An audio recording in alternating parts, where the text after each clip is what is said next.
Dans ces nombreux passages de Hébreux 7, 27, 9, 11, 14, 10, 12, 19, 22, ainsi qu'Apocalypse 5, 6 et 12, Corinthiens 11, 26 et enfin Galates 3, 1, 3, nous voyons la relation qui existe entre la croix de Christ et l'Ancien et le Nouveau Testament. À l'époque de l'Ancien Testament, les pécheurs avaient besoin d'un sauveur. Il y en a encore, de même aujourd'hui, à moins d'être pardonnés de leurs péchés, ils encouraient les sanctions qui découlaient de leur autre.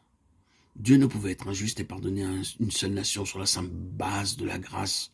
Son vif désir était donc d'étendre cette grâce à tous les hommes. Il a pourvu à ce besoin en faisant du Seigneur Jésus-Christ le substitut.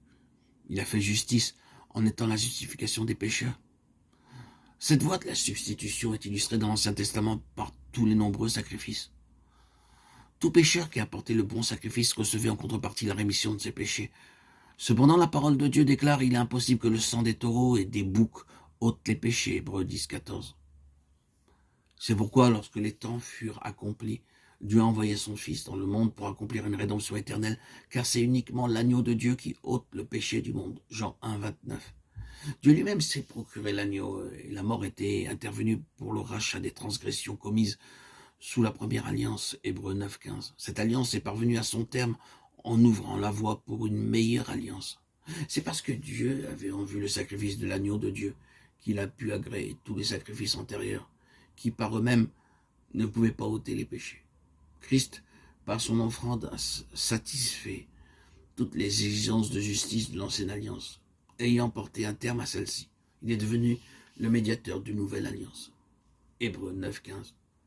L'œuvre médiatrice de Christ a pour surfondement son offrande. Voilà pourquoi il est le médiateur d'une nouvelle alliance. Sans porter atteinte à sa justice, il a été le médiateur des valeurs d'une nouvelle alliance, car il a fait l'expiation pour tous ceux qui, à cause de leurs transgressions commises sous l'ancienne alliance, ne pouvaient hériter des promesses de Dieu. À cause de sa mort, ils ont obtenu le droit d'avoir part à l'héritage éternel. Hébreux 9.15 nous parle de Christ en tant que médiateur, tandis que les versets suivants font référence au testateur. En qualité de testateur, Christ a légué l'héritage à ses héritiers. Par sa mort, il n'a pas seulement supporté les conséquences de chaque manquement à la première alliance, mais il a rendu possible que les héritiers aient part aux richesses qu'il leur a léguées. Sa mort était nécessaire pour expier toutes les transgressions commises sous l'ancienne alliance. Elle est aussi nécessaire pour permettre aux héritiers d'entrer dans les valeurs de la nouvelle alliance. Car là où il y a un testament, il est nécessaire que la mort du testateur soit constatée.